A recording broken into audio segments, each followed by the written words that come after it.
Season 13, episode 15. Married at First Sight. Same stuff, different day. The couples head back from their ranch visit. If you hadn't watched it, let me fill you in. Spoiler alerts all through this video. The couples head back. They're all going to show their spouse where they grew up, you know. Johnny takes Bao where he grew up and goes through this long story about his dad. Bao goes through this story, long story. The first hour was kind of dull. I was like, they better pick it up. Johnny's rubbing her back. Okay.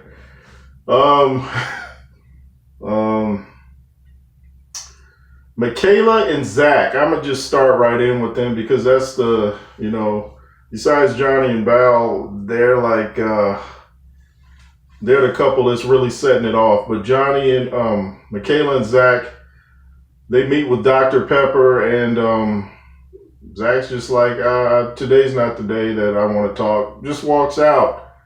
And Michaela was just talking about her abandonment issues and how she felt.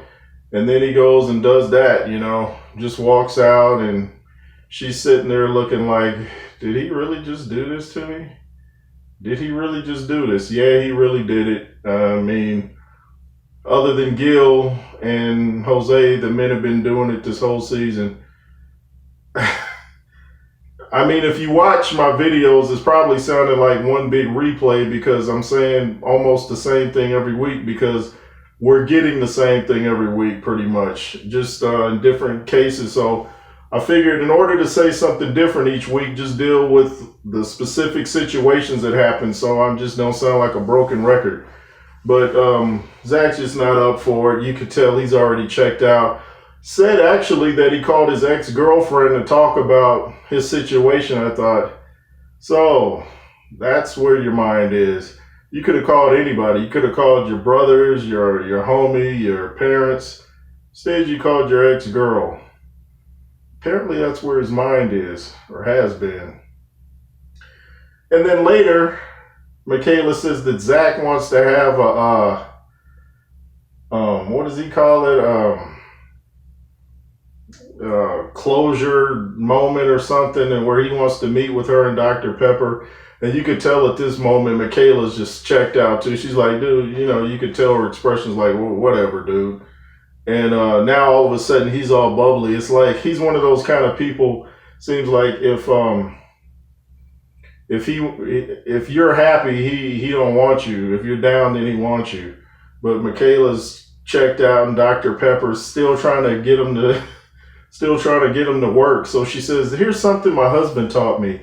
Reach out both of your hands and hold hands." It looked like Michaela just kind of had her hand over there, like, yeah, whatever. Hurry up with this exercise.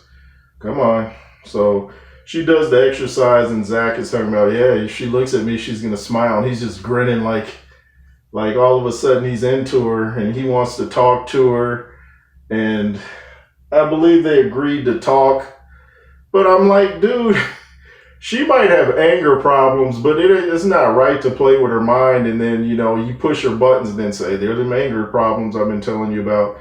This dude is back and forth. Even she says, she's like she pointed at him and said something like, you see why I'm mixed up? Like, he's back and forth. He's just, 1 minute he's mad, he's got to leave. Oh, and they showed Michaela where she said, I asked him to stay, and he left, but they also replayed where she said, you can leave now. So Michaela forgot to mention that to Dr. Pepper from what I saw, but the producer showed where she told Zack that he could leave and then later asked him to stay.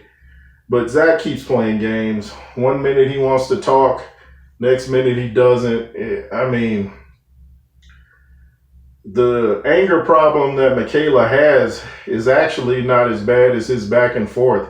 If somebody goes back and forth with anybody, you're going to show some anger, I'm sure, because, who wants to be played with? Either you like me or you don't, but don't play games.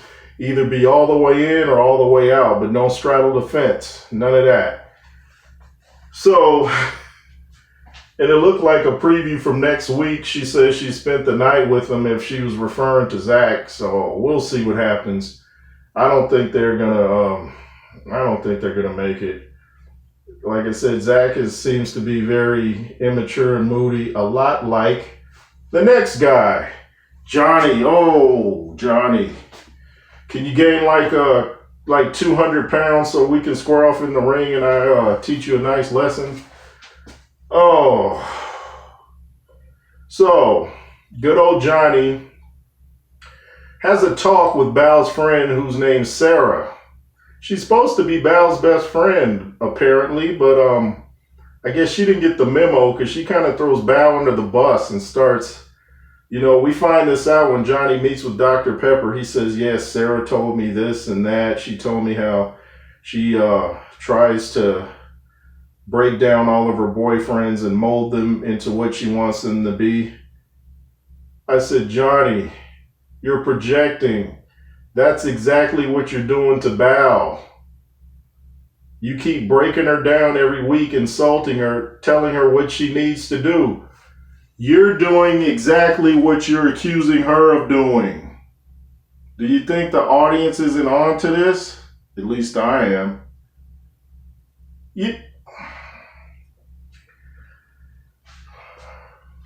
I don't know if you guys caught that, but I sure did. You're complaining about her. You're doing exactly what you said she's doing, and he's like, you could just tell he's done. For now. Next week it'll be something else. They're eating dinner or something, and he's telling her this, and Bal's like, I don't like that you talked to Sarah, and Sarah shouldn't be even. I thought she was my friend, and then guess what? Johnny leaves again. That sounds like a country song. Johnny leaves again. Oh, Johnny's in the wind. Oh, Johnny. Oh, I know Bal is just like, man, how are you going to be willing to break up a marriage over something that Bal's alleged friend said? I mean, you don't know her motives. She might want to talk to you, Johnny. She might want to talk to you and be trying to throw Bal under the bus. Maybe she likes to talk to her friends' husbands or something. I don't know. But how are you going to throw your marriage down the drain over that? I know he was talking about he was already like, I guess kind of feeling like he didn't know what to do or he was out. And then that just kind of confirmed it. It's just, you can really see the weakness in Zack and Johnny. And like I said, I'm talking about them because they put their lives out there for us all to see. So when you make your life a public spectacle, you're going to get critiqued. And critiquing is what I'm doing, with the hard right behind it. And just the way all these dudes keep walking off, man, I'm like, dude, stand there, listen to your wife, even if you don't agree, even if you have to, just really frown and tense up. Listen to what she has to say. Be a man. Don't run out. That's not a male trait to keep walking out every time your wife says something to you. Very feminine. So, I'm sure it's going to be the same thing next week. Bal's going to say something. Oh, it looks like they'll be drinking next week. The producers like to get these groups of people together. I used to see that stuff on like Flavor of Love. They love to get these groups together, get them drinking because they know that'll cause a lot of drama and conflict, and they don't have to write their scripts out so much. The people will provide their own script. But I thought it was weird too. I'm gonna hop up to Myrla Gill. I talked about this on my WJ platform. I talked about the family Chantel, how when Pedro and Alejandro were fighting, I noticed Pedro kept smiling, a thing I keep seeing on these so-called reality shows. I just found it odd when Gil was telling his sad story about his dad, how he smiled and then laughed. Myrla's looking more bothered by it than Gil. And so I guess to play it off, he's like, I didn't know how to accept what happened. He's referring to his dad. I don't want to get into it. It's kind of morbid. But it's just, who would laugh and smile at that? I know it could be uncomfortable, but if it's that uncomfortable, why talk about it? Or why talk about it on camera? But when I see serious moments in these reality shows and people are giggling and smiling and laughing, I'm like, I kept calling that on Chris and Paige too, you know. Paige was notorious for smiling and laughing in serious scenes and smirking and giggling. I'm like, something's off here. If this is really bothering you, who would laugh? But Gil and Mirla actually seem like, besides Rachel and Jose, one of the most normal couples on the show. And Mirla was showing Gil where she grew up. Oh boy. Come on, Creed. But Mirla was showing Gil where she grew up, and she was showing the house and how she used to, I think, have to wear her brother's hand-me-downs. And you can see now kind of why she's into money so much. She doesn't want to go back to that lifestyle. She was saying, now you see why I like high-rises. And Gil's like, no, I don't see that. Doesn't explain. I was like, yeah, it does. I mean, if you were broke to the point where she said they didn't even have a car, I mean, you can understand when she's fighting hard not to go back to that. You know, once you have a taste of success, do you want to go back to what you consider to be failure? I mean, he should understand that. He's just constantly digging, but he was kind of cool at that point. But they got in a discussion later about saving money and having a plan with Dr. Pepper, and Gil was talking about, yeah, but what if we can save and get a house in a year rather than 3 or whatever years in the future? And she's like, yeah, but I guess she's saying she wants to still shop in the meantime. And he's like, you can put the shopping on hold if that's going to get us closer to our goal of buying a home. But she's thinking, you know, you got to live too, so we can put that, you know, down the road a little bit. But I think Gil just feels the pressure of not making as much money as she does. I think in the back of his mind, she's not riding him about it now. She's just cool. She said before something like divorce wasn't an option, so she's real cool about it, but I think he's worried about it. I think he's thinking, what if I lose my job? Like, am I going to lose her too? I don't think she'd leave. She seems loyal, you know. I'm sure she'll give you time to find another job or career. You know, I don't know how long, but I'm sure she'll give you some time. But let's see, not much happened. Oh yeah, let's see, moving on to Rachel and Jose. Jose finds out that Rachel, the night he accidentally locked her out, according to him, she called her boyfriend and spent the night over there. And as she's telling him, she's looking at him like, how's he gonna react? Reminded me of that Cosby Show episode where Denise says to her dad, Dr. Huxtable, "Are you angry?"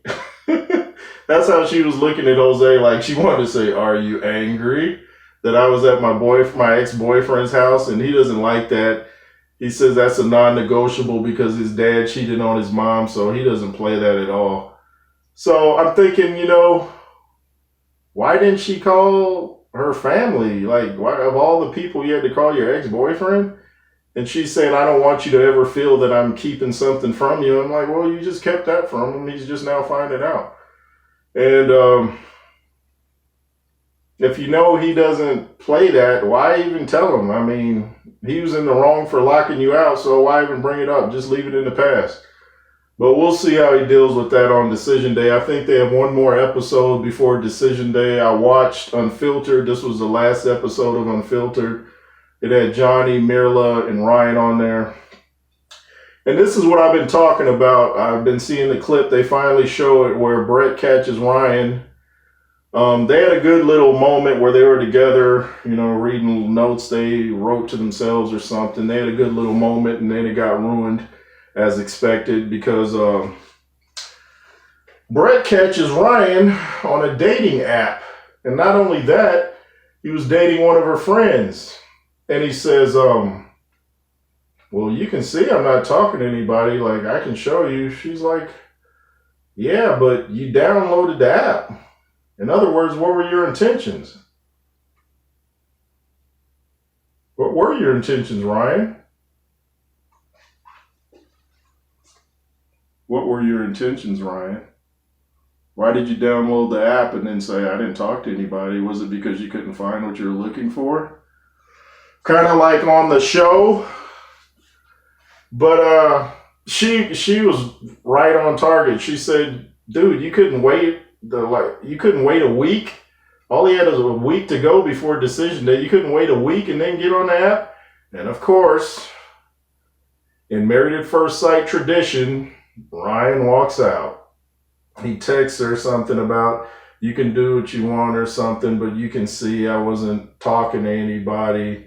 And she's like, "It doesn't matter." Like, I mean, if a dude is married and he's downloading a dating app, even though he wasn't talking to somebody, you kind of see where it's going. I mean, that's like catching a guy before he goes into a bank with a ski mask and a gun and he says, "Well, I didn't rob anything." Yeah, but you were headed into the bank with a ski mask 2 a.m.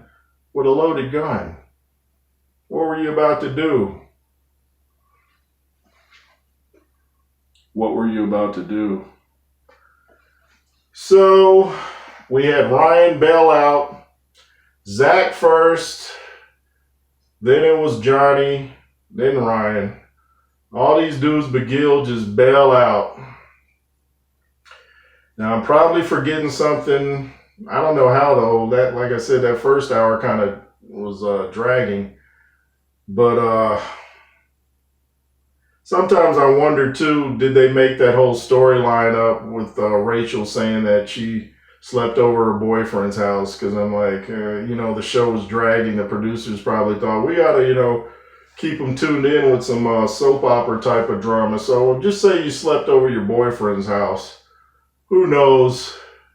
Let me know what you guys think. Let me know if you think certain scenes were scripted.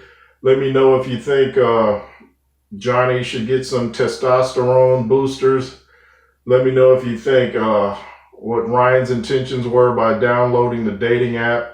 Let me know what you thought of Zack bailing out and then later seemed like he wants to get with Michaela. He's playing with her mind.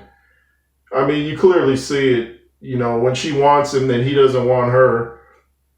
And then when she's giving up, then he's just all grins and, wants to talk and, If anybody's done with this show, I can't blame you. I really can't blame you. Anyway, it's the J. Roos Theory. Make sure to subscribe. Thank you for watching. I appreciate it. Yay, yay.